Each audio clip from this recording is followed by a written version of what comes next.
News hour morning edition ನಲ್ಲಿ ಇವತ್ತಿನ ವಿಷಯದ ಬಗ್ಗೆ ಮಾತನಾಡೋದಕ್ಕೆ ನಮ್ಮ ರಾಜಕೀಯ ವಿಶ್ಲೇಷಕರಾದ ಪ್ರಶಾಂತ್ ನಾಥ್ ಇದ್ದಾರೆ. Prashant, good morning, welcome to the show. Very good morning Bhavana ಅವರೇ. ಸೊ ವೀಕ್ಷಕರೇ, ಇವತ್ತಿನ ಸುದ್ದಿಯಲ್ಲಿ ಮೊದಲ ಸುದ್ದಿ, ಚುನಾವಣಾ ವರ್ಷದಲ್ಲೂ ಕೂಡ ಗ್ಯಾರಂಟಿ ಘೋಷಣೆ ಮಾಡಿಲ್ಲ ಮೋದಿ ಸರ್ಕಾರ. ಗ್ಯಾರಂಟಿ ಯೋಜನೆಗಳಿಲ್ಲ, ಉಚಿತ ಘೋಷಣೆಗಳು ಕೂಡ ಇಲ್ಲ.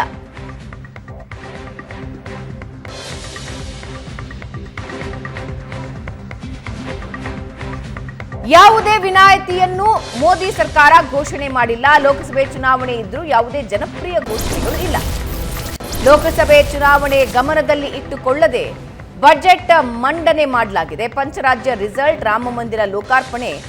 ಹಾಗಾದ್ರೆ ಹೊಸ ಆತ್ಮವಿಶ್ವಾಸ ಬಿಜೆಪಿಯಲ್ಲಿ ಕೊಡ್ತಾ? ಮತದಾರರನ್ನ ಓಲೈಸಬೇಕಾದ ಅನಿವಾರ್ಯತೆ ಇಲ್ಲ ಅಂತ ಮೋದಿ ಸರ್ಕಾರಕ್ಕೆ ಅನಿಸಿದ್ಯಾ? ಅಯೋಧ್ಯೆ ರಾಮ ಮಂದಿರ ಉದ್ಘಾಟನೆಯೂ ಬಿಜೆಪಿಗೆ ಪ್ಲಸ್ ಪಾಯಿಂಟ್ ಆಯ್ತಾ? ಜನಪ್ರಿಯ ಘೋಷಣೆಗಳ ಹಾದಿಯನ್ನ ಮೋದಿ ಸರ್ಕಾರ ತುಳಿದಿಲ್ಲ.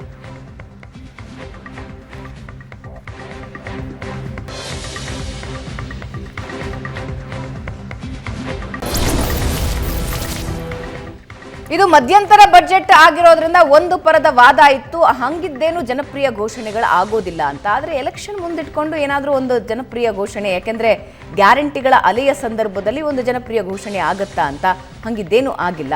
ಸೊ ಬಜೆಟ್ನ ಹೈಲೈಟ್ಸ್ ಅನ್ನ ನಮ್ಮ ಸ್ಕ್ರೀನ್ನಲ್ಲಿ ನೀವು ನೋಡ್ತಾ ಇದ್ದೀರಾ. ಇನ್ನು ಯಾವ ಪಕ್ಷದ ನಾಯಕರು ಏನೇನು ಹೇಳಿಕೆ ಕೊಟ್ಟಿದ್ದಾರೆ ಬಜೆಟ್ ಬಗ್ಗೆ, ಮೋದಿ ಮೊದಲಿಗೆ ಮಾತಾಡಿದ್ದಾರೆ, ಏನ್ ಹೇಳಿದ್ರು ನೋಡಿ. ಈ ಬಜೆಟ್ विकसित भारत के 4 स्तंभ युवा, गरीब, महिला और किसान सभी को एम्पावर करेगा.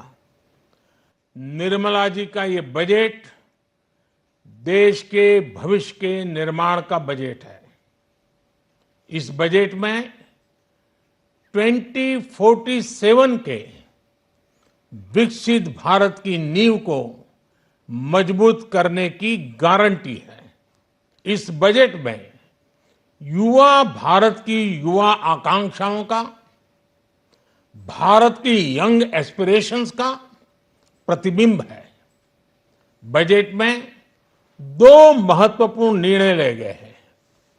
रिसर्च और इनोवेशन पर 1 लाख करोड़ रुपए का फंड बनाने की घोषणा की गई है. ಕಳೆದ 10 ವರ್ಷದಲ್ಲಿ ಆರ್ಥಿಕ ಸ್ಥಿತಿಗತಿಗಳನ್ನು ಹೇಗೆ ಸದೃಢ ಮಾಡಿದ್ದಾರೆ. ಡಬಲ್ ಡಿಜಿಟ್ ಇನ್ಫ್ಲೇಷನ್ ಇತ್ತು, ಹಣದುಬ್ಬರ ಇತ್ತು, ಈಗ ಅದು ಸಿಂಗಲ್ ಡಿಜಿಟ್ಗೆ ಇಳಿದಿದೆ. ಜನರ ಮೇಲೆ ಭಾರ ಕಡಿಮೆ ಆಗಿದೆ, ವಿದೇಶಿ ಬಂಡವಾಳ ಹೆಚ್ಚಾಗಿದೆ, ಉದ್ಯೋಗಗಳ ಸೃಷ್ಟಿ ಹೆಚ್ಚಾಗಿದೆ. ಬಡವರ ಪರವಾಗಿ, ದೀನದಲಿತರ ಪರವಾಗಿ, ಹೆಣ್ಣು ಮಕ್ಕಳ ಪರವಾಗಿ, ರೈತರ ಪರವಾಗಿ ಇರುವಂಥ ಒಂದು ಬಜೆಟ್ಟು. ಅದು ಕಿಸಾನ್ ಸನ್ಮಾನ್ ಯೋಜನೆ 9,000ಗೆ ಹೆಚ್ಚಿಗೆ ಮಾಡಿರುವಂಥದ್ದು. ಇವೆಲ್ಲವೂ ಕೂಡ ದುಡಿಯೋ ವರ್ಗಕ್ಕೆ ಮತ್ತು ಬಡತನದ ರೇಖೆಯಿಂದ ಮೇಲೆ ಎತ್ತೋದಕ್ಕೆ ಪೂರಕವಾಗಿರುವಂಥ, ಎಲ್ಲರೂ ಒಳಗೊಂಡಂಥ ಇನ್ಕ್ಲೂಸಿವ್ ಗ್ರೋತ್ ಇರುವಂಥ ಒಂದು ಬಜೆಟ್ಟು. ಮುಂದಿನ ದಿನಗಳಲ್ಲಿ ಯುವ ಜನತೆಗೆ ಮತ್ತು ಹಲವಾರು ವರ್ಗಕ್ಕೆ ಇನ್ನೂ ಹೆಚ್ಚಿನ ರೀತಿಯ ಆರ್ಥಿಕ ನೆರವುಗಳನ್ನು ಕೊಡ್ತಕ್ಕಂಥವ್ರ ಮುಖಾಂತರ ಇವತ್ತು ದೇಶದ ಉತ್ಪಾದನೆ ಏನು ಒಂದು ದಾಖಲಾತಿಯ ಪ್ರಮಾಣದಲ್ಲಿ ಗ್ರಾಫ್ ಮೇಲಕ್ಕೆ ಹೋಗ್ತಾ ಇದೆ. ಇವತ್ತು ಹಲವಾರು ವರ್ಗಕ್ಕೆ, ಅದು ಮೀನುಗಾರಿಕೆ ಮಾಡ್ತಕ್ಕಂಥದ್ದು ಇರ್ಬೋದು, ಅದು ಎಣ್ಣೆ ಕಾಳುಗಳಿರ್ಬೋದು, ಹಲವಾರು ಧಾನ್ಯಗಳನ್ನು ಬೆಳೆಯತಕ್ಕಂಥದ್ದಕ್ಕೆ ಒಂದು ರೂಪನಕ್ಷೆ, ನೀಲಿನಕ್ಷೆಯನ್ನು ಸಿದ್ಧಗೊಳಿಸಿದ್ದೇವೆ ಅಂತಕ್ಕಂಥದ್ದು. ಆದರೂ ಅದರಲ್ಲಿ ಮುಂದಿನ ಒಂದು ದೃಷ್ಟಿ ಅವರಲ್ಲಿ ಏನಿದೆ ಒಂದು ದೇಶದ ಪ್ರಗತಿಗೆ, ಅದೆಲ್ಲದರ ಬಗ್ಗೆ ಮಾಹಿತಿಯನ್ನು ಕೊಟ್ಟಿದ್ದಾರೆ. ಈ ಬಜೆಟ್ ಬಡವರ ಪರವಾದಂಥ, ಅಭಿವೃದ್ಧಿ ಪೂರಕವಾದಂಥ, ತಂತ್ರಜ್ಞಾನ ಬಳಕೆಗೆ ಅನುಕೂಲಕರವಾದಂಥ, ಭಾರತದ ಏಳಿಗೆ, ಪ್ರಮುಖವಾಗಿ ಭಾರತದ ಏಳಿಗೆ ಪರವಾದಂಥ ಒಂದು ಬಜೆಟ್. ಜಗತ್ತಿನ 3ನೇ ಅತಿ ದೊಡ್ಡ ಆರ್ಥಿಕ ಶಕ್ತಿಯಾಗಿ ಹೊರಹೊಮ್ಮೋದಕ್ಕೆ ವೇದಿಕೆ ನಿರ್ಮಿಸುವಂಥ ಬಜೆಟ್ ಇದು. ಸಬ್ಕಾ ಸಾಥ್ ಸಬ್ಕಾ ವಿಕಾಸ್ ಈ ಒಂದು ಘೋಷಣೆಯನ್ನು ಇಟ್ಟುಕೊಂಡು ಈ ಬಜೆಟನ್ನು ಮಾಡಿದ್ದಾರೆ. ಸರ್ವರಿಗೂ ಸಮಪಾಲು ಸಮಬಾಳು ಕೊಡೋ ರೀತಿಯಲ್ಲಿರಬೇಕು. ಅದೇ ರೀತಿ ಇವತ್ತಿನ ಬಜೆಟ್ ಇದೆ, ಅದನ್ನು ಎಲ್ಲರೂ ಕೂಡ ಈ ದೇಶದಲ್ಲಿ ಇವತ್ತು ಸ್ವಾಗತ ಮಾಡ್ತಿದ್ದಾರೆ. ಚುನಾವಣೆ ಇದ್ರೂ ಕೂಡ ಗ್ಯಾರಂಟಿಗಳನ್ನು ಕೊಡ್ತಕ್ಕಂಥದ್ದು, ಜನರನ್ನು ಸೆಳೆಯತಕ್ಕಂಥ ಇದ್ಯಾವುದೇ ಉದ್ದೇಶಕ್ಕೆ ಹೋಗದೆ ಒಳ್ಳೆ ಒಂದು ಉತ್ತಮವಾದ ಬಡ್ಜೆಟ್ ಅನ್ನು ಕೂಡ ಇವತ್ತು ಮಂಡಿಸಿದ್ದಾರೆ. ಇದನ್ನ ಕಾಂಗ್ರೆಸ್ನವರು ಅವರಿಗೆ ಜ್ಞಾನ ಇದ್ರೆ ಇದನ್ನ ಸ್ವಾಗತಿಸಬೇಕು. ನಿರ್ಮಲಾ ಸೀತಾರಾಮನ್ 2024-25ನೇ ಆರ್ಥಿಕ ವರ್ಷಕ್ಕೆ ಮಧ್ಯಂತರ ಆಯವ್ಯಯವನ್ನು ಮಂಡಿಸಿದ್ದಾರೆ. ನೆಕ್ಸ್ಟ್ ಚುನಾವಣೆ ಇರೋದ್ರಿಂದ ಫುಲ್ ಬಜೆಟ್ ಮಂಡಿಸಕ್ಕೆ ಆಗದೆ ಇರಬಹುದು ಅವರಿಗೆ.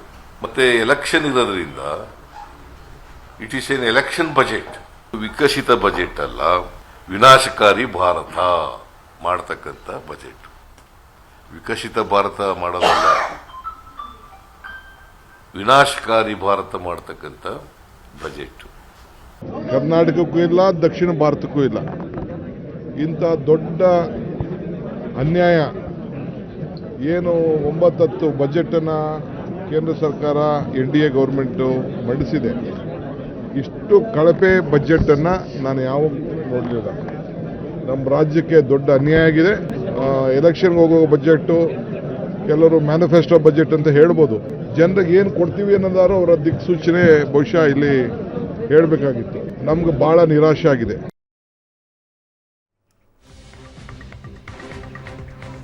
ಬಿಜೆಪಿಯವರು ಪರವಾಗಿ, ಕಾಂಗ್ರೆಸ್ ಅವರು ವಿರುದ್ಧವಾಗಿ ಹೇಳಿಕೆಗಳನ್ನು ಕೊಟ್ಟಿದ್ದಾರೆ. ಆದರೆ ಪ್ರಶಾಂತ್, ನಿನ್ನೆಯ ಬಜೆಟ್ನ ಹೈಲೈಟ್ಸನ್ನು ನೋಡೋದಾದರೆ ಏನು ಹೇಳ್ತೀರಿ?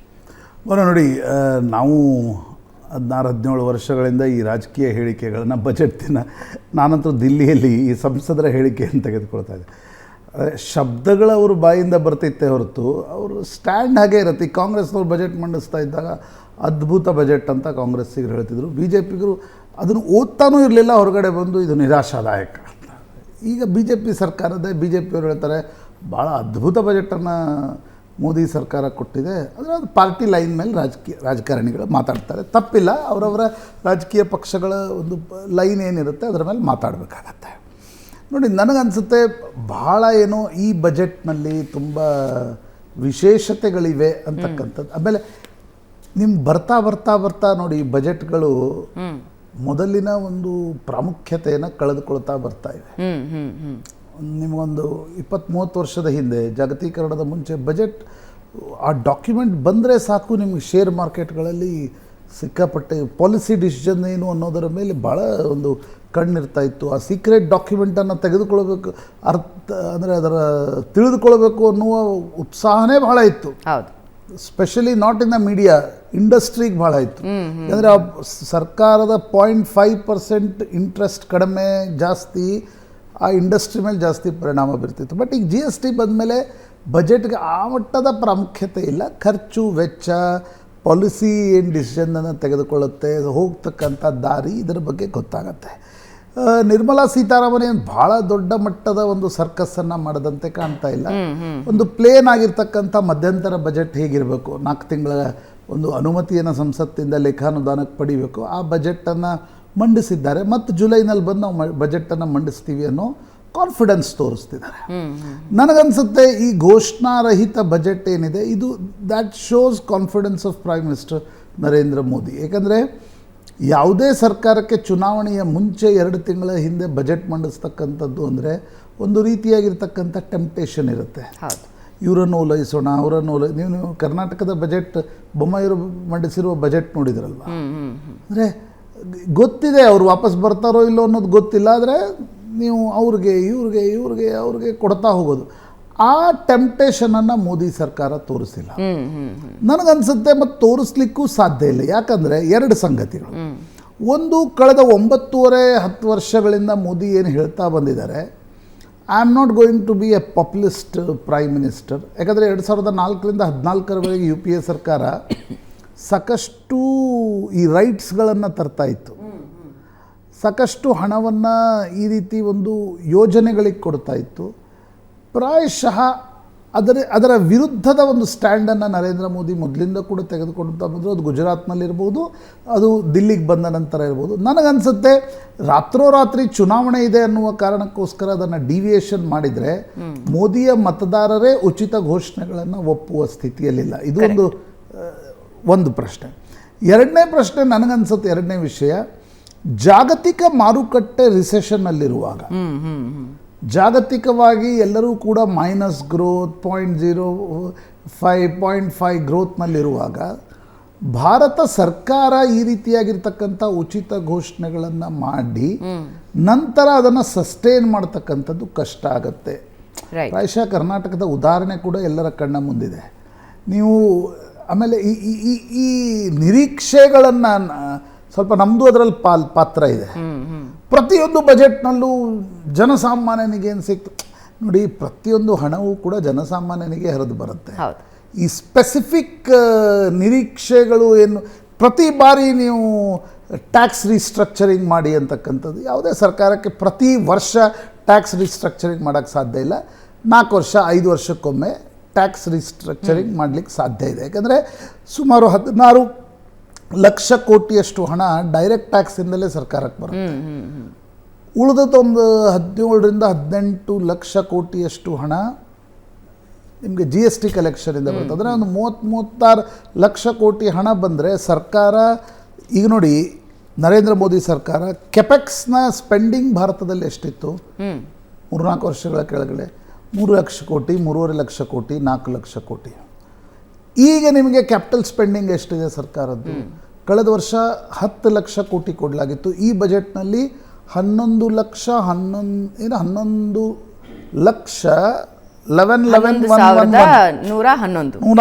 ಕೋಟಿ ಇದೆ. 11,111 ಕೋಟಿ ಅಷ್ಟು ಹಣವನ್ನು ಸರ್ಕಾರ ಕ್ಯಾಪಿಟಲ್ ಸ್ಪೆಂಡಿಂಗ್ ಮಾಡುತ್ತೆ ಅಂತ ಹೇಳ್ತಾ ಇದೆ. ಅದರ ಅರ್ಥ ಏನು? ನಿಮ್ಗೆ ನೋಡಿ, ಈಗ ರೈಲ್ವೆಯಲ್ಲಿ ಕರ್ನಾಟಕಕ್ಕೆ ಮೊದಲು ಎಷ್ಟು ಬರ್ತಿತ್ತು ನಂಗೆ ನೆನಪಿದೆ. ಮುನಿಯಪ್ಪನವರು, ಖರ್ಗೆ ಅವರು ರೈಲ್ವೆ ಸಚಿವರಾಗಿದ್ದಾಗ ಪಾಪ ಅವರು ಗುದ್ದಾಡಿ 800 ಕೋಟಿ 800 ಕೋಟಿ ನಮ್ಮ ನೈಋತ್ಯ ರೈಲ್ವೆ ವಲಯಕ್ಕೆ ತರ್ತಾಯಿದ್ರು. ಇವತ್ತು ನಿಮ್ಗೆ ಹೆಚ್ಚು ಕಡಿಮೆ 4,000ದಿಂದ 7,500 ಕೋಟಿವರೆಗೆ ನಿಮ್ಗೆ ಹಣದ ಅಲೋಕೇಶನ್ ಬರೀ ನಮ್ಮ ವಲಯಕ್ಕೆ ಬರ್ತಾ ಇದೆ. ಅದರ ಅರ್ಥ ಏನು? ಕ್ಯಾಪಿಟಲ್ ಸ್ಪೆಂಡಿಂಗ್ ಜಾಸ್ತಿ ಮಾಡ್ತಾ ಇದೆ. ಬಟ್ ನೋಡಿ, ಕ್ಯಾಪಿಟಲ್ ಸ್ಪೆಂಡಿಂಗ್ ಯಾವಾಗ ಸರ್ಕಾರ ಕ್ಯಾಪಿಟಲ್ ಸ್ಪೆಂಡಿಂಗ್ ಜಾಸ್ತಿ ಮಾಡಲಿಕ್ಕೆ ಶುರು ಮಾಡ್ತು? ಕರೋನಾದ ನಂತರದ ಸ್ಥಿತಿಯಲ್ಲಿ 2 ಮಾಡ್ತು. ಒಂದು ಗರೀಬ್ ಕಲ್ಯಾಣ ಯೋಜನೆಯಿಂದ ಉಚಿತವಾಗಿರ್ತಕ್ಕಂಥ ಅಕ್ಕಿ ಪೂರೈಕೆಯ ಒಂದು ಯೋಜನೆಯನ್ನು ವಿಸ್ತರಿಸ್ತಾ ಹೋಯಿತು ಕರೋನಾದ ನಂತರ.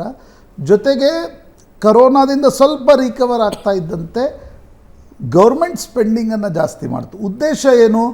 ಒಂದು, ಸರ್ಕಾರವೇ ಹಣ ಖರ್ಚು ಮಾಡಿದಾಗ ಆರ್ಥಿಕ ಚಕ್ರ ತಿರುಗುತ್ತೆ, ಅದರ ಮೂಲಕ ಆರ್ಥಿಕತೆಯ ಒಂದು ಲಾಭ ಭಾರತಕ್ಕೆ ದೊರಕತ್ತೆ ಅಂತಕ್ಕಂಥ. ಫಾರ್ ಎಕ್ಸಾಂಪಲ್, ನಿನ್ನೆ ಕೂಡ ನಾವು ಮಾತಾಡಿದ್ವಿ, if government is spending 100 rupees in a road construction, ಎಕನಾಮಿಗೆ ಅದರಿಂದ 250 ಕೋಟಿ ರೂಪಾಯಿ ಬರುತ್ತೆ. ನಿಮ್ಮ ಕನೆಕ್ಟಿವಿಟಿ ಜಾಸ್ತಿ ಆಗುತ್ತೆ, ವೆಹಿಕಲ್ಗಳು ಓಡಾಡ್ತವೆ, ಅಲ್ಲೊಂದಿಷ್ಟು ಜಾಬ್ ಕ್ರಿಯೇಷನ್ ಆಗುತ್ತೆ. ನಿಮ್ಗೆ ಆ road construction, huge road construction ಮಾಡಿದಾಗ ಸಿಮೆಂಟು, ಸ್ಟೀಲ್ ಎಲ್ಲ ಬರುತ್ತಲ್ಲ ಅದರಲ್ಲಿ, ಅದರಿಂದ ಆರ್ಥಿಕತೆಗೆ ವೇಗ ದೊರುತ್ತೆ. ಕನೆಕ್ಟಿವಿಟಿ ಜಾಸ್ತಿ ಆಗಿರೋದ್ರಿಂದ ನಾವೀಗ ನೋಡ್ತಾ ಇದ್ದೀವಿ ನೋಡಿ, ನಿಮಗೆ ಈಗ ನಿಮ್ಮ ತಂದೆ ತಾಯಿ ಎಷ್ಟು ಸಲ ಪ್ರವಾಸಕ್ಕೆ ಹೋಗ್ತಾ ಇದ್ರು, ಈಗ ನಾವೆಷ್ಟು ಪ್ರವಾಸಗಳನ್ನು ಮಾಡ್ತೀವಿ? ರೈಟ್. ಓದಲ್ಲಿ ಅಂದರೆ ಪ್ರವಾಸಿಗ ತಾಣಗಳು ತುಂಬಿ ತುಳುಕ್ತಾ ಇವೆ ಎಲ್ಲ ಕಡೆ. ಯಾಕಂದರೆ ಕನೆಕ್ಟಿವಿಟಿ ಜಾಸ್ತಿ ಆಗಿದೆ. ಪ್ರಾಯಶಃ ನನಗನ್ಸುತ್ತೆ hallmark of Modi government in last 10 years is connectivity. Thanks to Nitin Gadkari and Ashwini Vaishnav, railway ಮತ್ತು ರಸ್ತೆಗಳಲ್ಲಿ ಗಣನೀಯವಾಗಿರ್ತಕ್ಕಂಥ ಇಂಪ್ರೂವ್ಮೆಂಟ್ ಆಗಿದೆ.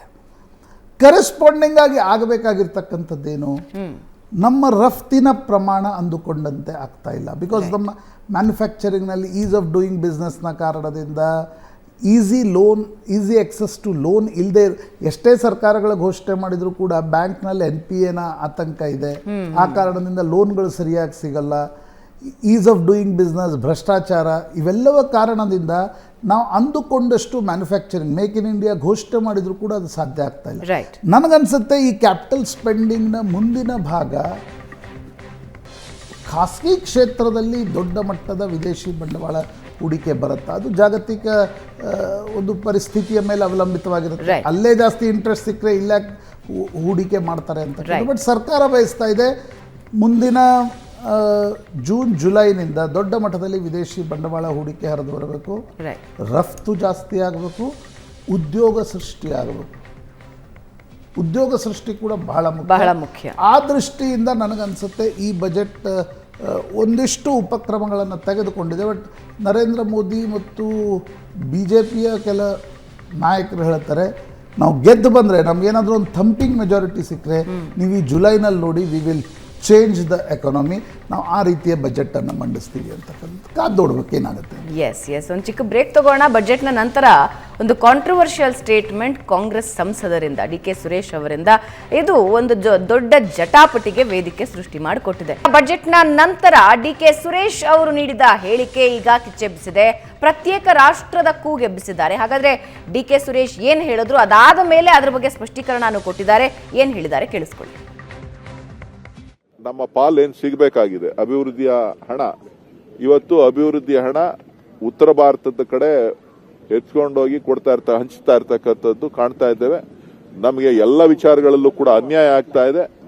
ನಮ್ಮ ಹಣಕಾಸು ಪರಿಸ್ಥಿತಿ, ನಮ್ಮಿಂದ ಸುಮಾರು 4 ಲಕ್ಷಕ್ಕೂ ಹೆಚ್ಚಿಗೂ ಕೋಟಿ ತೆರಿಗೆಯನ್ನ ವಿವಿಧ ರೂಪದಲ್ಲಿ ಪಡಿತಾ ಇದ್ದಾರೆ. ನಮ್ಗೆ ಕೊಡ್ತಾ ಇರೋದೆಷ್ಟು? ಇದನ್ನ ಪ್ರಶ್ನೆ ಮಾಡಬೇಕಾಗ್ತದೆ. ಇದು ಸರಿ ಹೋಗ್ಲಿಲ್ಲ ಅಂತ ಅಂದ್ರೆ ಈಗಾಗಲೇ 16th ಫೈನಾನ್ಸ್ ಕಮಿಷನ್ ಕೂಡ ಪ್ರಾರಂಭ ಆಗೋದ್ರಿಂದ ಅದರಲ್ಲಿ ಸರಿಪಡಿಸಲಿಲ್ಲ ಅಂತಂದ್ರೆ ಖಂಡಿತ ದಕ್ಷಿಣ ಭಾರತದವರೆಲ್ಲರೂ ಕೂಡ ಒಂದು ಕೂಗನ್ನ ಎತ್ತಬೇಕಾದ, ಧ್ವನಿಯನ್ನ ಏರಿಸಬೇಕಾದಂತದ್ದು ಅನಿವಾರ್ಯ ಆಗ್ತದೆ. ನಾವು ಅದನ್ನ ಮುಂದಿನ ದಿನಗಳಲ್ಲಿ ಖಂಡಿಸಲಿಲ್ಲ ಅಂತ ಹೇಳಿದ್ರೆ ಪ್ರತ್ಯೇಕ ರಾಷ್ಟ್ರಕ್ಕೂ ಕೂಡ ನಾವು ಬೇಡಿಕೆಯನ್ನ ಇಡಬೇಕಾದಂತ ಅನಿವಾರ್ಯ ಪರಿಸ್ಥಿತಿಯನ್ನ ಹಿಂದಕ್ಕೆ ಆಗ್ತಾ ಇರತಕ್ಕಂತ ಅನ್ಯಾಯ, ಅದರ ವಿರುದ್ಧ ಪ್ರಶ್ನೆ ಮಾಡುವಂತ ಹಕ್ಕು ನನಗಿದೆ. ಜನರ ಭಾವನೆ ಏನಿದೆ ಅಂತಕ್ಕಂಥದ್ದನ್ನ ಹೇಳಿದ್ದೇನೆ ಹೊರತು ನಾನೊಬ್ಬ ರಾಷ್ಟ್ರೀಯ ಕಾಂಗ್ರೆಸ್ನ ಸದಸ್ಯನಾಗಿದ್ದೇನೆ. ನಮ್ಮ ಪಕ್ಷ ಸ್ವತಂತ್ರಕ್ಕೋಸ್ಕರ ಹೋರಾಟ ಮಾಡಿದೆ.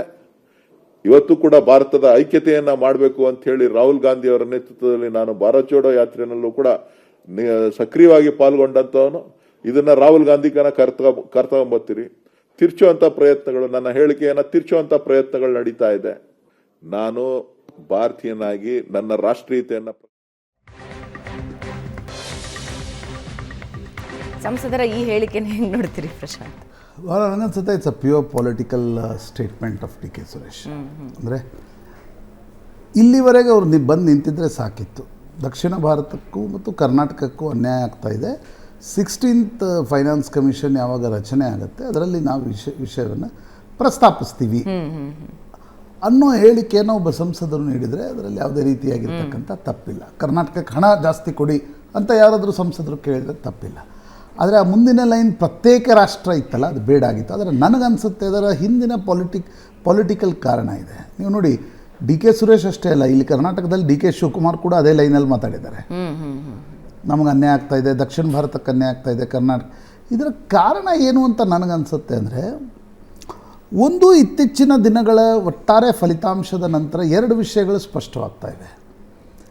BJP ಹೆಚ್ಚೆಚ್ಚು ಉತ್ತರ ಭಾರತದಲ್ಲಿ ಪ್ರಬಲ ಸಾಗ್ತಾ ಇದೆ. ಉತ್ತರ ಪ್ರದೇಶ್, ಬಿಹಾರಿಗ BJPಯ ಕೈಯಲ್ಲಿ ಬಂತು, ಮಧ್ಯಪ್ರದೇಶ್, ಛತ್ತೀಸ್ಗಢ, ರಾಜಸ್ಥಾನ್ BJPಯ ಕೈಯಲ್ಲಿದೆ, ಹರಿಯಾಣ BJPಯ ಕೈಯಲ್ಲಿದೆ, ಕೇಂದ್ರ ಸರ್ಕಾರ ಡೆಲ್ಲಿ ಸೀಟ್ ಆಫ್ ಪವರ್ BJPಯ ಕೈಯಲ್ಲಿದೆ, ಅಲ್ಲಿನ ರಾಜ್ಯ ಮಾತ್ರ ಆಮ್ ಆದ್ಮಿ ಪಕ್ಷದ ಕೈಯಲ್ಲಿದೆ.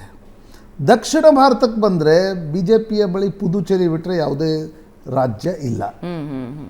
ಕರ್ನಾಟಕ ಮತ್ತು ತೆಲಂಗಾಣ 2 ರಾಜ್ಯಗಳನ್ನು ಕಾಂಗ್ರೆಸ್ ಗೆದ್ದುಕೊಂಡು, ಅದಾದ ಮೇಲೆ ರಾಮ ಮಂದಿರದ ಪ್ರಾಣ ಪ್ರತಿಷ್ಠಾಪನೆಯ ಇವೆಂಟ್ ನಡೀತು. ರಾಮ ಮಂದಿರದ ಪ್ರಾಣ ಪ್ರತಿಷ್ಠಾಪನೆಯ ಇವೆಂಟನ್ನು ನೀವು ನೋಡಿ, 2 ಕಾಂಪಿಟೇಟಿವ್ ಪಾಲಿಟಿಕ್ಸ್ನ ದೃಷ್ಟಿಯಿಂದ BJP ಏನು ಮಾಡ್ತು, ರಾಮ ಮಂದಿರದ ನರೇಂದ್ರ ಮೋದಿಜಿನೇ ರಾಮ್ ಕೋ ವಾಪಸ್ ಲಾಯಾ ಹೈ. ಇದು BJPಯ ಸಟಲ್ ಆಗಿರ್ತಕ್ಕಂಥ ಪ್ರಚಾರದ ಒಂದು ಪ್ರಯತ್ನ. ರಾಮನ ಉದ್ಘಾಟನೆ, ಅದು 500 ವರ್ಷಗಳ ಇತಿಹಾಸ, ಇದು ಒಂದು ಭಾಗ. ಅದರ ಪಾಲಿಟಿಕ್ಸನ್ನು ನೋಡಿದಾಗ BJP ಆ ಪ್ರಯತ್ನವನ್ನು ಮಾಡ್ತು. ರಾಮ ಮಂದಿರದ ಉದ್ಘಾಟನೆ, ಪ್ರಾಣ ಪ್ರತಿಷ್ಠಾಪನೆಯನ್ನು ಇಡೀ ದೇಶದಲ್ಲಿ ಚರ್ಚೆ ಆಗುವ ರೀತಿ ಮಾಡಿ ಅದೊಂದು ರೀತಿಯ ವಿಷಯ. ಈಗ DK ಶಿವಕುಮಾರ್ ಮತ್ತು DK ಸುರೇಶ್, ನನಗನ್ಸುತ್ತೆ ಮೇಲ್ನೋಟಕ್ಕೆ ಅವರ ಹೇಳಿಕೆಗಳನ್ನು ಗಮನಿಸಿದಾಗ, ಉತ್ತರ ಭಾರತ ಮತ್ತು ದಕ್ಷಿಣ ಭಾರತ ಈ ಡಿವೈಡ್, ಕಾರ್ತಿ ಚಿದಂಬರಂ ಈ ಪ್ರಶ್ನೆಯನ್ನು ಒಂದು ಸಲ ಎತ್ತಿದ್ರು, ನಿಮ್ಗೆ ನೆನಪಿದ್ರೆ, ಪಂಚರಾಜ್ಯಗಳ ಚುನಾವಣೆಗಳ ಫಲಿತಾಂಶಗಳನ್ನು, ಆ ಲೈನನ್ನು ತೆಗೆದುಕೊಂಡು ಒಂದು ಪ್ರಾದೇಶಿಕವಾದ ಈಗ ಪ್ರತ್ಯೇಕ ರಾಷ್ಟ್ರ ಅಂತ ಈಗ ಕರಿತಾ ಇದ್ದಾರೆ. ನನ್ನ ಪ್ರಶ್ನೆ DK ಸುರೇಶ್ ಅವರಿಗೆ, ಅರೆ ಹೈಪೋಥೆಟಿಕಲಿ ಒಂದು ಅನ್ಯಾಯ ಆಗಿದೆ ಅನ್ನುವ ಕಾರಣಕ್ಕೋಸ್ಕರ ಪ್ರತ್ಯೇಕ ರಾಷ್ಟ್ರದ ಕೂಗೆಬ್ಬಿಸ್ತೀರಿ. ತಮಿಳುನಾಡಿನ ಹೆಜಮನಿಯನ್ನು ಪ್ರತ್ಯೇಕ ರಾಷ್ಟ್ರ ಅಂತ ಒಪ್ಕೊಳ್ಳೋಣ. ತಮಿಳುನಾಡಿನ ಹೆಜಮನಿಯನ್ನು ಒಪ್ಕೊಳ್ತೀರಾ? ಕರ್ನಾಟಕಕ್ಕೂ ತಮಿಳುನಾಡಿಗೂ 150 ವರ್ಷಗಳ ವಿವಾದಗಳಿವೆ, ಜಟಿಲತೆ ಇದೆ, ನಮ್ಮ ನಡುವೆ ಅನೇಕ ತಿಕ್ಕಾಟಗಳು ನಡೆದಿವೆ, ಹಿಂಸಾಚಾರಗಳು ನಡೆದಿವೆ. ನೀವು ಅದನ್ನು ಎಲ್ಲಿಗೆ ಸ್ಟಾಪ್ ಮಾಡ್ತೀರಿ? ನೆಕ್ಸ್ಟ್ ಪ್ರಶ್ನೆ ಜನ ಕೇಳ್ತಾರೆ. ಸರಿಯಪ್ಪ, ಇವತ್ತು ಸಿದ್ದರಾಮಯ್ಯನವರು ಮುಖ್ಯಮಂತ್ರಿ, ಡಿ ಕೆ ಶಿವಕುಮಾರ್ ಉಪಮುಖ್ಯಮಂತ್ರಿ, ಅವರಿಬ್ಬರು ಕೂಡ 100 ಕಿಲೋಮೀಟರ್ ದೂರದಲ್ಲಿ ಅವರವರ ಕ್ಷೇತ್ರಗಳಿವೆ. ಇಡೀ ಉತ್ತರ ಕರ್ನಾಟಕ ಮತ್ತು ಹೈದರಾಬಾದ್ ಕರ್ನಾಟಕ ಸೇರಿದಂತೆ ಮುಂಬೈ ಕರ್ನಾಟಕಕ್ಕೆ ಒಂದು ಉಪಮುಖ್ಯಮಂತ್ರಿ ಸ್ಥಾನವನ್ನು ಕೊಟ್ಟಿಲ್ಲ, ನೀವು ನಮ್ಗೆ ಅನ್ಯಾಯ ಮಾಡ್ತಾ ಇದ್ದೀರಿ ಅಂತ ಅವರು ಪ್ರತ್ಯೇಕ ರಾಜ್ಯ ಕೇಳ್ತಾರೆ. ಅಂದರೆ ಈ ಪ್ರತ್ಯೇಕತೆ ಅಂತ ಕೇಳೋದಿದೆ ಅಲ್ವಾ, ಇದು ರಾಜಕೀಯ ದೃಷ್ಟಿಯಿಂದ ಏನೋ ಹೇಳಿಕೆ ಕೊಟ್ಕೊಂಡು ಹೋಗ್ತಾರೆ. ಉಮೇಶ್ ಕತ್ತಿ ಹೇಳಿಕೆ ಕೊಡ್ತಾ ಇದ್ರು, ಆ ರೀತಿ ಡಿ ಕೆ ಸುರೇಶ್ ಹೇಳಿಕೆ ಕೊಡೋದು ಸುಲಭ. ಬಟ್ ಇದನ್ನು ಎಲ್ಲಿಗೆ ನಿಲ್ಲಿಸ್ತೀವಿ? ನನಗನ್ಸುತ್ತೆ, ಒಬ್ಬ ಜನಸಾಮಾನ್ಯನಾಗಿ ನನಗನ್ಸೋದು ಬೇರೆ. ನನಗೆ ಅನೇಕ ಬಾರಿ ಹುಬ್ಬಳ್ಳಿಯಲ್ಲಿದ್ದಾಗ ಅನ್ನಿಸ್ತಿತ್ತು, ಬೆಂಗಳೂರಿನ ರಸ್ತೆಗಳು ಚೆನ್ನಾಗಿವೆ, ನಮ್ಮ ಕಾರ್ಪೊರೇಷನ್ಗೆ ಯಾಕೆ ಹಣ ಕೊಡಲ್ಲ? ಬಟ್ ಅದರ ಅರ್ಥ ನಾವು ಪ್ರತ್ಯೇಕ ಆಗಬೇಕು ಅಂತಲ್ಲ. ನೀವು ರಾಜಕಾರಣದ ಕೇಂದ್ರ ಸ್ಥಾನದಲ್ಲಿ ಕೂತಿದ್ದೀರಿ ಡಿ ಕೆ ಸುರೇಶ್ ಅವರೇ, ನೀವು ಅದಕ್ಕೆ ಕಾಯಕಲ್ಪವನ್ನು ಕೊಡ್ತಕ್ಕಂಥ, ಅದಕ್ಕೊಂದು ದಿಕ್ಕನ್ನು ಕೊಡ್ತಕ್ಕಂಥ ಜಾಗೆಯಲ್ಲಿ ಕೂತಿದ್ದೀರಿ. ನಿಮ್ಮ ಬಳಿ ಸಹಿ ಹಾಕುವ ಪವರ್ ಇದೆ, ಆ ಸಹಿ ಹಾಕಿ ಕೆಲಸ ಮಾಡಿ ತೋರಿಸಿ. ಪ್ರತ್ಯೇಕ ರಾಷ್ಟ್ರದ ಕೂಗನ್ನು ಎಬ್ಬಿಸ್ತಕ್ಕಂಥದ್ದು ಪೊಲಿಟಿಕಲ್ ದೃಷ್ಟಿಯಿಂದ ನನಗನ್ಸುತ್ತೆ ಅದಕ್ಕೇನು ಭಾಳ ಟ್ರ್ಯಾಕ್ಷನ್ ಇಲ್ಲ. ಹಾಗಾದರೆ ಎಂ ಕೆ ಸ್ಟಾಲಿನ್ ನಾಯಕತ್ವವನ್ನು ಒಪ್ಕೊಂಡು ಪ್ರತ್ಯೇಕ ರಾಷ್ಟ್ರದ ಹೋರಾಟವನ್ನು ನಡೆಸ್ತೀರಾ? ಎಂ ಕೆ ಸ್ಟಾಲಿನ್ 3-4 ತಿಂಗಳ ಹಿಂದೆ ಪ್ರತ್ಯೇಕ ರಾಷ್ಟ್ರದ ಮಾತನಾಡ್ತಾ ಇದ್ದಾರೆ. ಈ ಪ್ರತ್ಯೇಕ ಅನ್ನೋದಿದೆ ಅಲ್ವಾ, ಇದು ಬರೀ ಒಂದಕ್ಕೆ ನಿಲ್ಲಲ್ಲ.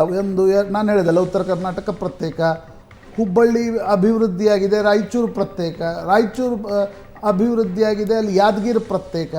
ಈ ರಾಜಕಾರಣದಲ್ಲಿ ಇರ್ತಕ್ಕಂಥವ್ರು ಅಭಿವೃದ್ಧಿ ಮಾಡಿ ತೋರಿಸ್ಬೇಕು. ನಿಮ್ಮ ಕೈಯಲ್ಲಿದ್ದಾಗ ಅಧಿಕಾರ ಚಲಾಯಿಸಿ ಅಭಿವೃದ್ಧಿಯ ಪರ್ವವನ್ನು ಮಾಡಿ ತೋರಿಸ್ಬೇಕೇ ಹೊರತು ನಾವು ಪ್ರತ್ಯೇಕವಾಗ್ತೀವಿ ಅಂತಕ್ಕಂಥ ಕೂಗನ್ನು ಹಾಕಿದರೆ ಅದಕ್ಕೆ ಯಾವುದೇ ರೀತಿಯ ದೊಡ್ಡ ಅರ್ಥ ಇಲ್ಲ.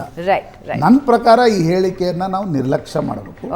ಜ್ಞಾನವ್ಯಾಪಿಯಲ್ಲಿ 31 ವರ್ಷದ ಬಳಿಕ ಮೊದಲ ಪೂಜೆ ಸಲ್ಲಿಕೆಯಾಗಿದೆ.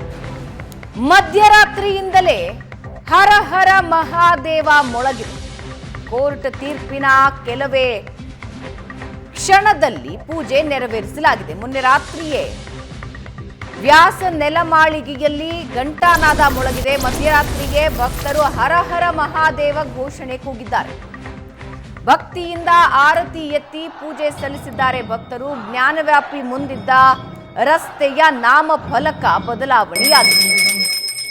ಜ್ಞಾನವ್ಯಾಪಿ ಮಸೀದಿ ನಾಮಫಲಕ ಜ್ಞಾನವ್ಯಾಪಿ ಮಂದಿರ ಅಂತ ಬದಲಾವಣೆಯಾಗಿದೆ. ಜ್ಞಾನವ್ಯಾಪಿ ಸುತ್ತಮುತ್ತ ಕೂಡ ಮಂದಿರ ನಾಮಫಲಕ ಅಳವಡಿಕೆಯಾಗಿದೆ. ಅದನ್ನು ನೀವು ನೋಡ್ತಾ ಇದ್ದೀರಾ. ಜ್ಞಾನವ್ಯಾಪಿ ಪೂಜೆಗೆ ಮಸೀದಿ ಕಮಿಟಿ ವಿರೋಧ ವ್ಯಕ್ತಪಡಿಸಿದ್ದು, ವಾರಣಾಸಿ ಜಿಲ್ಲಾ ಕೋರ್ಟ್ನ ಆದೇಶವನ್ನು ಪ್ರಶ್ನಿಸೋದಕ್ಕೆ ಮೇಲ್ಮನವಿ ಸಲ್ಲಿಸಿದೆ.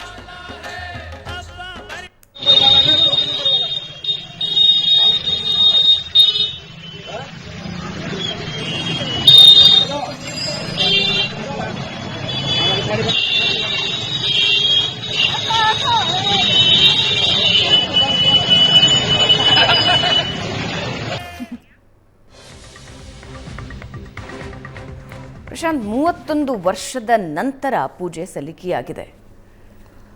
1993ರಲ್ಲಿ ಮುಲಾಯಂ ಸಿಂಗ್ ಯಾದವ್ ಸರ್ಕಾರ ಇದ್ದಾಗ, ಅಂದರೆ 92ರಲ್ಲೇನು ಕಲ್ಯಾಣ್ ಸಿಂಗ್ ಸರ್ಕಾರ ಹೋಯಿತು, ಪುನರಪಿ ಮುಲಾಯಂ ಸಿಂಗ್ ಸರ್ಕಾರ ಏನು ಬಂತು, ಆ ಸಂದರ್ಭದಲ್ಲಿ ಪ್ಲೇಸಸ್ ಆಫ್ ವರ್ಷಿಪ್ ಆ್ಯಕ್ಟ್ 1992ರಲ್ಲಿ ಪಿ ವಿ ನರಸಿಂಹ ಸರ್ಕಾರ ಜಾರಿಗೆ ಬಂತು.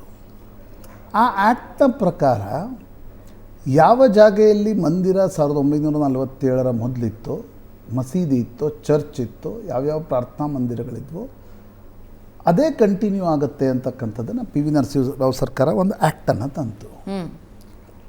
ಮುಲಾಯಂ ಸಿಂಗ್ ಏನು ಮಾಡಿದರು ಅಂತಂದರೆ, ಈ ವ್ಯಾಸ್ ತೆಹಖಾನದಲ್ಲಿ ಪೂಜೆ ಮೊದಲಿನ 93ರವರೆಗೆ ನಡೀತಾ ಇತ್ತು. ಆ ಕುಟುಂಬ, ವ್ಯಾಸ್ ಕುಟುಂಬ ಏನಿದೆ ಆ ಒಂದು ಪೂಜೆಯನ್ನು ನಡೆಸ್ತಾ ಇತ್ತು. 93ರಲ್ಲಿ ಏಕಾಏಕಿ ಅಲ್ಲಿ ಪೂಜೆಯನ್ನು ನಿಲ್ಲಿಸಲಾಯಿತು. ಆ ಒಂದು ಇಡೀ ಕಟ್ಟಡದಲ್ಲಿ ಒಂದು ಕಡೆ ಏನು ಪೂಜೆ ನಡೀತಾ ಇತ್ತು ಅದನ್ನು ಏಕಾಏಕಿ ನಿಲ್ಲಿಸಲಾಯಿತು. ತದನಂತರ ಅನೇಕ ವರ್ಷಗಳ ಕಾಲ ಕಾನೂನಿನ ಹೋರಾಟ ನಡೆದಿದ್ದರೂ ಕೂಡ ಸಫಲತೆ ಸಿಕ್ಕಿರಲಿಲ್ಲ.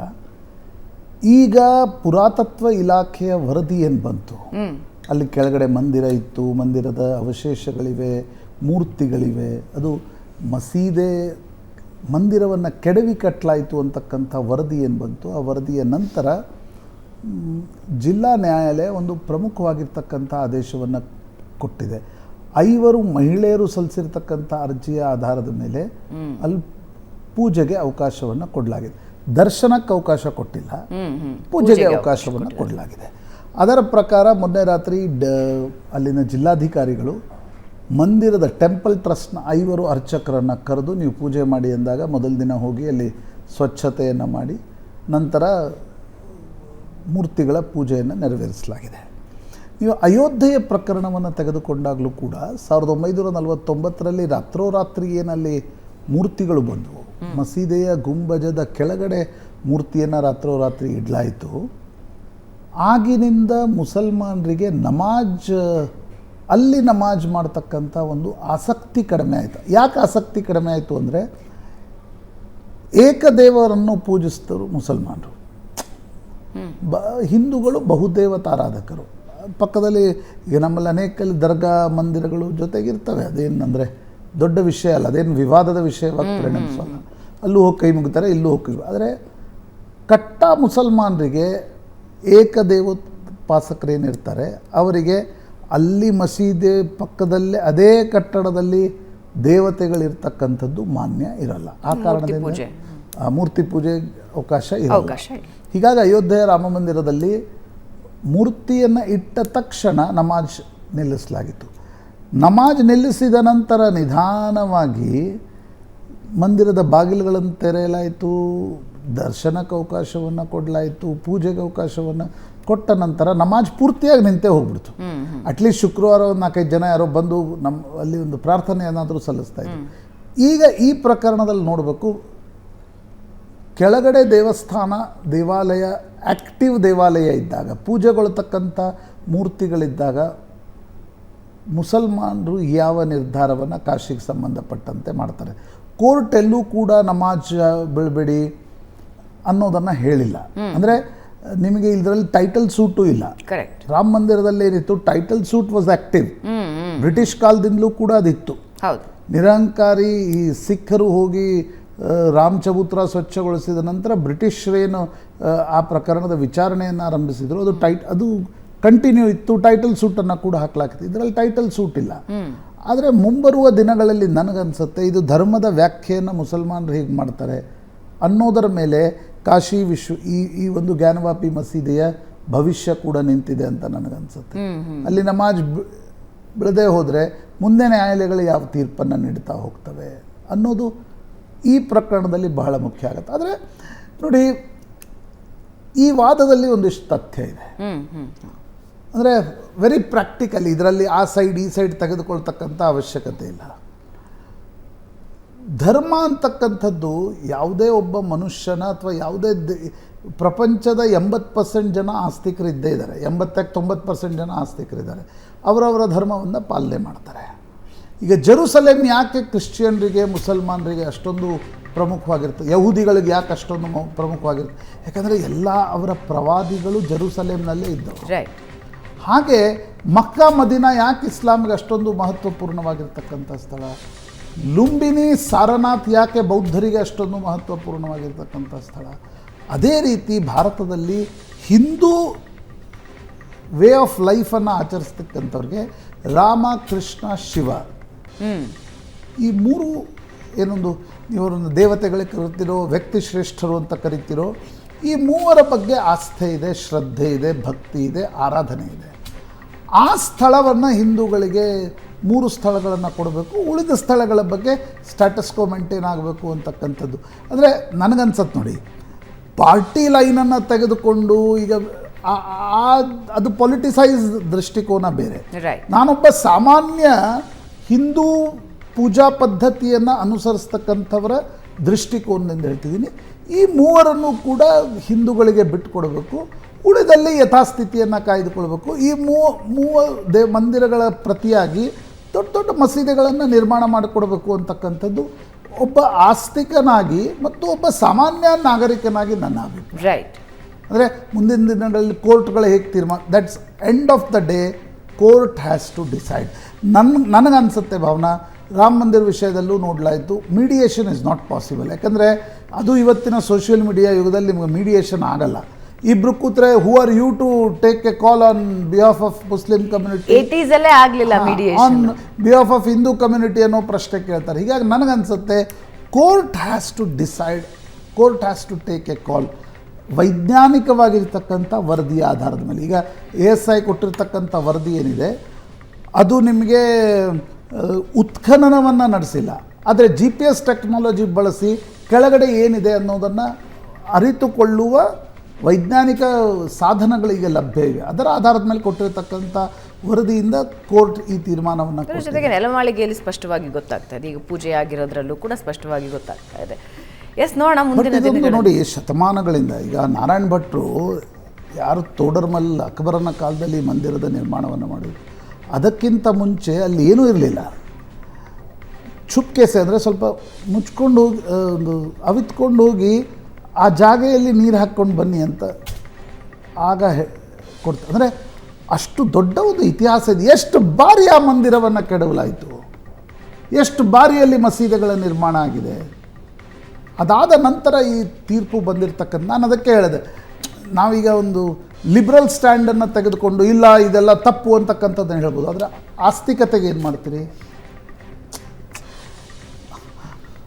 ಪ್ರಶಾಂತ್? ಲಿಬರಲ್ ಅಥವಾ ಅಲ್ಲ, ನಾನು ಹೇಳಿದೆ, ಈಗ ಅನೇಕರಿಗೆ ಅನಿಸ್ಬೋದು ಲಿಬರಲ್ ಸ್ಟ್ಯಾಂಡನ್ನು ತೆಗೆದುಕೊಂಡು ಬಿಡೋಣ, ಅದು ಅವ್ರಿಗೆ ಇದು ಇವ್ರಿಗೆ ಅಂತಕ್ಕಂಥದ್ದು. ಹಾಗಾದರೆ ನಮ್ಮ ಈ ಆಸ್ತಿಕರು ಇರ್ತಾರಲ್ಲ, ಅವ್ರಿಗೇನು ಪೊಲಿಟಿಕ್ಸ್ ಸಂಬಂಧ ಇರಲ್ಲ, ಅವ್ರಿಗೆ ಈ ಸಂಘಟನೆಗಳ ಸಂಬಂಧ ಇರಲ್ಲ, ಆದರೆ ಅವರಿಗೆ ಶಿವನ ನಮ್ಮ ದೇವಸ್ಥಾನವನ್ನು ಕೆಡವಿ ನಿರ್ಮಾಣ ಮಾಡಲಾಯ್ತಲ್ಲ, ಅಲ್ಲಿ ಪೂಜೆ ಸಲ್ಲಿಸಲಿಕ್ಕೆ ಅವಕಾಶ ಬೇಕು ಅಂತಕ್ಕಂಥದ್ದನ್ನು ಅವರು ನ್ಯಾಯಾಲಯದ ಮೂಲಕ ಕೇಳಿದ್ದಾರೆ. ನ್ಯಾಯಾಲಯ ಅವಕಾಶ ಕೊಟ್ಟಿದೆ. ಭೂ ಹಗರಣದಲ್ಲಿ ಜಾರ್ಖಂಡ್ ಸಿಎಂಗೆ ಜೈಲು ಭಾಗ್ಯ, 10 ದಿನ ವಶಕ್ಕೆ ನೀಡುವಂತೆ ಕೋರ್ಟ್ಗೆ ಇಡಿ ಮನವಿ ಸಲ್ಲಿಸಿದೆ. ಹೇಮಂತ್ ಸೊರೇನ್ಗೆ 1 ದಿನ ನ್ಯಾಯಾಂಗ ಬಂಧನ. ಇಡಿ ಬಂಧನ ಪ್ರಶ್ನಿಸಿ ಸೊರೇನ್ ಸುಪ್ರೀಂ ಮೊರೆ ಹೋಗಿದ್ದಾರೆ. ಇಡಿ ಅಧಿಕಾರಿಗಳು ನನ್ನನ್ನ ಬಂಧಿಸಿರೋದು ಸರಿ ಇಲ್ಲ ಅಂತ ದೂರಿದ್ದಾರೆ. ಇವತ್ತು ನಡೆಯಲಿದೆ ಆ ಅರ್ಜಿಯ ವಿಚಾರಣೆ. ಇನ್ನೊಂದು ಕಡೆ ಚಂಪಾಯ್ ಸೊರೇನ್ ಜಾರ್ಖಂಡ್ನ ನೂತನ ಸಿಎಂ ಶಾಸಕಾಂಗ ಸಭೆಯಲ್ಲಿ ನಿರ್ಧಾರ ಕೈಗೊಂಡಿದ್ದಾರೆ. ಬೆಂಬಲ ವ್ಯಕ್ತಪಡಿಸಿರೋ ವಿಡಿಯೋ ಕೂಡ ರಿಲೀಸ್ ಆಗಿದೆ. ಪದಗ್ರಹಣಕ್ಕೆ ರಾಜ್ಯಪಾಲರಿಗೆ ಮನವಿ ಸಲ್ಲಿಸಲಾಗಿದ್ದು ಯಾವುದೇ ದಿನಾಂಕ ಇಲ್ಲಿವರೆಗೆ ಗವರ್ನರ್ ನೀಡಿಲ್ಲ. ಇದರ ಜೊತೆಗೆ ಎಲ್ಲಿ ಆಪರೇಷನ್ ಕಮಲ ನಡೆಯುತ್ತೋ ಅಂತ JMM ಶಾಸಕರನ್ನ ಈಗಾಗಲೇ ರೆಸಾರ್ಟ್ಗಳಿಗೆ ಶಿಫ್ಟ್ ಮಾಡಲಾಗಿದೆ. ಜಾರ್ಖಂಡ್ ಪಾಲಿಟಿಕ್ಸ್ ಏನು ಅನ್ನಿಸ್ತಿದೆ Prashant? It's very interesting politics. ನೋಡಿ, ಒಂದು JMM ಆರೋಪವನ್ನು ಸರ್ಕಾರ BJP ಮೇಲೆ ಏನು ಮಾಡ್ತಾ ಇದೆ ಅಂದರೆ, ಬಿಹಾರ್ ಸರ್ಕಾರವನ್ನು ತೆಕ್ಕೆಗೆ ತೆಗೆದುಕೊಂಡ ನಂತರ ಜಾರ್ಖಂಡಲ್ಲೂ ಕೂಡ ಒಂದು ಸರ್ಕಾರ ಡಿಸ್ಟರ್ಬ್ ಮಾಡಬೇಕನ್ನುವ ಕಾರಣದಿಂದ EDಯನ್ನು ಹೆಚ್ಚು ಆ್ಯಕ್ಟಿವ್ ಮಾಡಿಸಲಾಗಿದೆ. ಇದೊಂದು ಪೊಲಿಟಿಕಲ್ ಆರೋಪ. ಇನ್ನೊಂದು ಕಡೆ ಅವು 2 ಪ್ರಕರಣಗಳು. ಒಂದು ಸೇನೆಯಿಂದ ತೆಗೆದುಕೊಂಡಿರ್ತಕ್ಕಂಥ ಜಾಗೆಯನ್ನು ಕಡಿಮೆ ಬೆಲೆಗೆ ತಮಗೆ ಬೇಕಾದವ್ರಿಗೆ ಮಾರಾಟ ಮಾಡಿದರು. ಇನ್ನೊಂದು ಕಲ್ಲು ಗಣಿಗಾರಿಕೆಯಲ್ಲಿ 1000 ಕೋಟಿಯಷ್ಟು ಈ ಟೆಂಡರ್ಗಳನ್ನು ತಮಗೆ ಬೇಕಾದವ್ರಿಗೆ, ತಮ್ಮನಿಗೆ, ಕುಟುಂಬಸ್ಥರಿಗೆ, MLAಗಳ ಮಕ್ಕಳಿಗೆ ಎಲ್ಲ ಹಂಚಲಾಗಿದೆ ಅಂತಕ್ಕಂಥದ್ದು. ಆ ಕಾರಣದಿಂದ ಹೆಚ್ಚು ಹಣ ಸರ್ಕಾರದ್ದು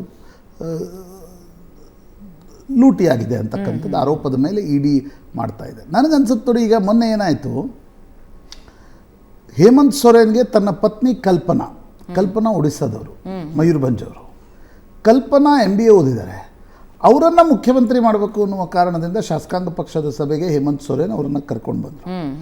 ಅಲ್ಲಿ ಏನಾಯಿತು, ಅಲ್ಲಿ ಈ ಹೇಮಂತ್ ಅವರ ಅಣ್ಣ ಒಬ್ಬರು ದುರ್ಗಾ ಸೊರೇನ್ ಅಂತಿದ್ರು, 2006-7 ತೀರ್ಕೊಂಡ್ರು ಅವರು. ಅವರ ಪತ್ನಿ ಕೂಡ MLA ಇದ್ದಾರೆ, ಸೀತಾ. ಅವರೇನು ಹೇಳಿದರು, ನಾನು ಈ ಶಾಸಕಾಂಗ ಪಕ್ಷದ ಸಭೆಗೆ ಬರೋಲ್ಲ, ನಾನು ದೊಡ್ಡ ಸೊಸೆ, ನನಗೆ ಮುಖ್ಯಮಂತ್ರಿ ಸ್ಥಾನ ಕೊಡಬೇಕು. ಅದಕ್ಕೊಬ್ಬ ಹೆಮ್ರಮ್ ಅಂತ ಶಿಬು ಸೊರೇನ್ ಜೊತೆ ಭಾಳ ವರ್ಷಗಳ ಕಾಲ MLA ಇದ್ದರು, ಅವರು ದನಿಗೂಡಿಸಿದ್ರು, ಇಲ್ಲ ಶಿಬು ಸೊರೇಂದ್ರ ದೊಡ್ಡ ಸೊಸೆಗೆ ಮುಖ್ಯಮಂತ್ರಿ ಮಾಡಬೇಕು. ಯಾವಾಗ ಕುಟುಂಬದಲ್ಲಿ ಕಲಹ ಶುರು ಆಯಿತೋ, JMM ಶಾಸಕರಲ್ಲೂ ಕೂಡ ಒಂದು ರೀತಿಯ ತಳಮಳ ಶುರು ಆಯಿತು. ಇನ್ನೇನು JMMನ ಒಡೆದು ಬಿಡ್ತಾರೆ ಅನ್ನುವ ಒಂದು ಇದಾಯಿತು.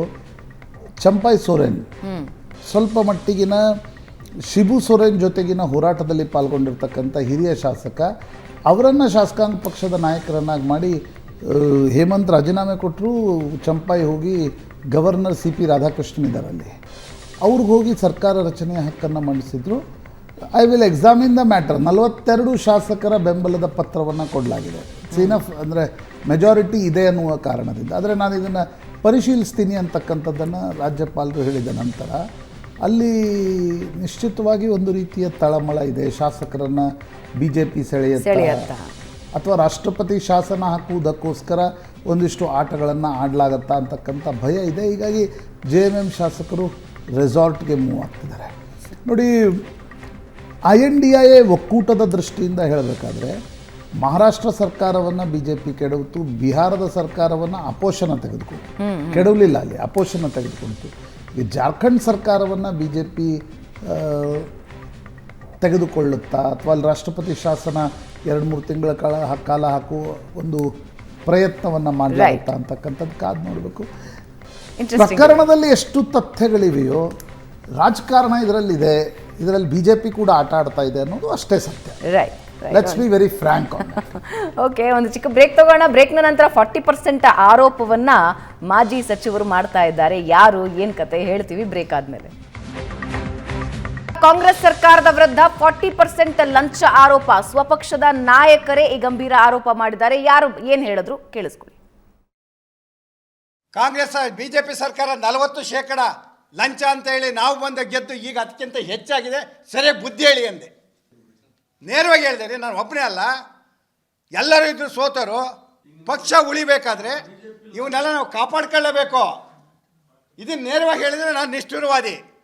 ಇಷ್ಟು ಆಕ್ರೋಶ ಆಗಕ್ಕೆ ನನ್ನ ಮೇಲೆ ಇದೇ ಕಾರಣ. ಒಪ್ಕೊಂಡಿಲ್ಲ, ನಡೀತಾ ಇದೆ, ಕಡಿವಾಣ ಹಾಕಿ ಎಂದೆ. ಕಾಂಗ್ರೆಸ್ ಶಾಸಕ B. ಶಿವರಾಮ್ ಅವರು ಮಾತಾಡಿದ್ದಾರೆ. 40% ಹೋರಾಟ ಮಾಡಿ ನಾವು ಸರ್ಕಾರಕ್ಕೆ ಬಂದ್ವಿ, ಆದರೆ ಕಾಂಗ್ರೆಸ್ ಪಕ್ಷದಲ್ಲಿ ಇನ್ನೂ ಕೂಡ ಜಾಸ್ತಿ ನಡೀತಾ ಇದೆ ಪರ್ಸೆಂಟೇಜ್ ಅಂತ ಹೇಳಿದ್ದಾರೆ. B. ಶಿವರಾಮು ವಾರ್ ಮಾಡ್ತಾ ಇದ್ದೀನಿ, ಅರ್ಥ ಆಯ್ತಾ? B. ಶಿವರಾಮಲ್ಲಿ ಯಾರಲ್ಲಿ ಏನಾಯಿತು ನಮ್ಮ ಹತ್ರ ಬಂದು ಮಾತಾಡಬೇಕು. ಮಾಧ್ಯಮಕ್ಕೆ ಹೋಗಿ ಮಾತಾಡಿದ್ರೆ ಶಿಸ್ತಿನ ಕ್ರಮ ಕೈಗೊಳ್ತೀನಿ. ಹಿಂದಿನ ಸರ್ಕಾರ 40% ಅಲಿಗೇಷನ್ ಮಾಡಿದ್ರು, ನಮ್ಮ ಸರ್ಕಾರದಲ್ಲಿ ಅದಕ್ಕಿಂತ ಜಾಸ್ತಿ ಇದೆ ಕಮಿಷನ್ ಅಂತ ಆರೋಪ ಮಾಡಿದ್ದಾರೆ ಸರ್. ಯಾರು? B. ಶಿವರಾಮ್ ಅವರು, ಹಾಸನದ ಮಾಜಿ ಸಚಿವ. ಗೊತ್ತಿಲ್ಲಪ್ಪ ನನಗೆ ಯಾವುದು. ಈಗ ಇಂಡಿವಿಜುವಲ್ ಆಗಿ ಅವರೆಲ್ಲ ಕೇಳಿದ್ರೆ, ಈಗ ಯತ್ನಾಳು ಎಷ್ಟೋ ಕೋಟಿ ಲಕ್ಷ ಹೊಡೆದ ಅದು ಬರೀನೇ ಇಲ್ಲ ನೀವು ಜಾಸ್ತಿ ಆಗಿ. ಅದು ಹೇಳಲೇ ಇಲ್ವಲ್ಲಪ್ಪ ನೀನು, ಅದು ಹೇಳಬಹುದು ಬಂದು. ಅದು ವರದಿ ಇಲ್ಲ, ಎಲ್ಲಿ ಅದು ಬರ್ದು ಕಾಣಿಸ್ನಿಲ್ಲ ನನಗೆ. ಯತ್ನಾಳು ಹೇಳ್ದದನ್ನ ಬರೀಯಪ್ಪ ಮೊದಲು, ಆಮೇಲೆ ಶಿವರಾಮನ್ ಬರೀರೆ. ಎರಡನ್ನೂ ಬರೀ, ಶಿವರಾಮಂದು ಬರೀ, ಅವಂದು ಬರೀ, ಅದು ಬೇರೆ ಪ್ರಶ್ನೆ.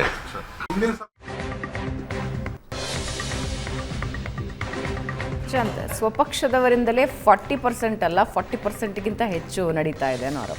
BJP ಸರ್ಕಾರ ಇದ್ದಾಗ BJP ನಾಯಕರೇ ಹೇಳ್ತಾ ಇದ್ರು ವ್ಯಾಪಕ ಪ್ರಮಾಣದ ಭ್ರಷ್ಟಾಚಾರ ನಡೀತಾ ಇದೆ ಅಂತ. ಕಾಂಗ್ರೆಸ್ 40% ಆರೋಪವನ್ನು ಮಾಡಿ ಅಧಿಕಾರಕ್ಕೆ ಬಂತು. ಇವತ್ತು ಗಂಡಸಿ ಶಿವರಾಮ್ ಕಾಂಗ್ರೆಸ್ನ ಭಾಳ ಹಳೆಯ ನಾಯಕರು. ಅವರು ಸ್ವಂತ ಅನುಭವದಿಂದ ಹೇಳ್ತಾ ಇದ್ದಾರೋ, ಯಾವ ಕಾರಣದಿಂದ ಹೇಳ್ತಾ ಇದ್ದಾರೋ, ಮಾಹಿತಿ ಇದೆ ಅಂತ ಹೇಳ್ತಿದ್ದಾರೋ, ಅವರು ಹೇಳ್ತಿದ್ದಾರೆ 40% ಆರೋಪ ಇದೆ, ಕಡಿವಾಣ ಹಾಕಿ ಅಂತಕ್ಕಂಥದ್ದು. ಇದು ಭಾಳ ಮಹತ್ವಪೂರ್ಣ ಮತ್ತು ಇಂಟ್ರೆಸ್ಟಿಂಗ್ ಆಗಿರ್ತಕ್ಕಂಥ ಹೇಳಿಕೆ ಅಂತ ನನಗನ್ಸುತ್ತೆ. DK ಶಿವಕುಮಾರ್ ಸಹಜವಾಗಿ ರಾಜ್ಯಾಧ್ಯಕ್ಷರಾಗಿ ಹೇಳಿಕೆ ಕೊಡಬೇಡಿ ಅಂತಕ್ಕಂಥದ್ದನ್ನು ಹೇಳ್ತಿದ್ದಾರೆ. CM ಅದರ ಬಗ್ಗೆ ಗೊತ್ತಿಲ್ಲ ಅಂತ ಹೇಳ್ತಿದ್ದಾರೆ.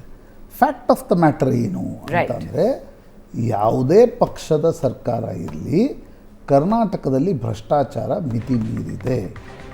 ಯಾವುದೇ ಸರ್ಕಾರ ಇದ್ದು ಅದಕ್ಕೆ ಕಡಿವಾಣ ಹಾಕಲಿಕ್ಕೆ ಸಾಧ್ಯ ಆಗ್ತಾ ಇಲ್ಲ.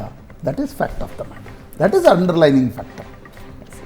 ಪಕ್ಷಗಳು ಹೇಳ್ಬೋದು ನಾವು ಕಡಿವಾಣ ಹಾಕ್ತೀವಿ, ನೀವು 40%, ನಾವು 10%, ಅವ್ರು ಬಂದಾಗ ಹೇಳ್ಬೋದು ನೀವು 50%. ನಿಯಂತ್ರಣಕ್ಕೊಂದು ಗಟ್ಟಿ ನಾಯಕತ್ವ ಮತ್ತೊಂದು ಬದ್ಧತೆ ಬೇಕಾಗತ್ತೆ. ಆಮೇಲೆ ಟೆಕ್ನಾಲಜಿ ಇಂಟರ್ವೆನ್ಷನ್ ಮಾಡದೆ ಭ್ರಷ್ಟಾಚಾರ ಇವತ್ತು ನಿಯಂತ್ರಣಕ್ಕೆ ಸಾಧ್ಯ ಇಲ್ಲ. Humanly it is. ಅಂದರೆ ಒಬ್ಬ ಮನುಷ್ಯ ಅಲ್ಲಿ ಯಾರನ್ನೋ ಅಧಿಕಾರಿಯನ್ನು ಕೂತಿರ್ತಾನೆ, ಅವರನ್ನೇ ನೀವು, ನಾನು ಯಾವುದೇ ಪಾರ್ಟಿಯನ್ನು ದೂಷಿಸ್ತಾ ಇಲ್ಲ, ಅಧಿಕಾರಿಯ ಟ್ರಾನ್ಸ್ಫರ್ನಲ್ಲೇ ನೀವು ಲಕ್ಷ ಹಣ ತೆಗೆದುಕೊಂಡಾಗ ಆತ ಮುಂದಿನ ಟ್ರಾನ್ಸ್ಫರ್ ಮತ್ತು ಈಗ ಕೊಟ್ಟಿದ್ದನ್ನು ಸೇರಿ ಆತ ಅದನ್ನು ತೆಗೆದುಕೊಳ್ಳದೆ ಇರ್ತಾರ? ಚುನಾವಣಾ ವ್ಯವಸ್ಥೆಯಲ್ಲಿ ಇಷ್ಟು ಖರ್ಚಾಗ್ತಾ ಇರುವಾಗ ನೀವು ಭ್ರಷ್ಟಾಚಾರ ಆಗದೇ ಇರುತ್ತಾ? ಇವೆಲ್ಲವೂ ಪ್ರಶ್ನೆಗಳು. ಸುಮ್ಮನೆ ಮೇಲ್ಮೇಲೆ ನಾವು ಭ್ರಷ್ಟಾಚಾರ ಕಡಿಮೆ ಮಾಡ್ತೀವಿ ಅಂತ ಯಾರು ಹೇಳಿದ್ರು ಅದು ಹಾಗಾಗಲ್ಲ. ಧನ್ಯವಾದ ಪ್ರಶಾಂತ್, ಚರ್ಚೆಯಲ್ಲಿ ಭಾಗಿಯಾಗಿದ್ದಕ್ಕೆ. ವೀಕ್ಷಕರೇ, ಇದು ಇವತ್ತಿನ ನ್ಯೂಸ್ ಅವರ್ ಮಾರ್ನಿಂಗ್ ಎಡಿಷನ್. ನೇರ ದಿಟ್ಟ ನಿರಂತರ ಸುದ್ದಿಗಾಗಿ ನೋಡ್ತಾ ಇರಿ ಏಷ್ಯಾನೆಟ್ ಸುವರ್ಣ ನ್ಯೂಸ್.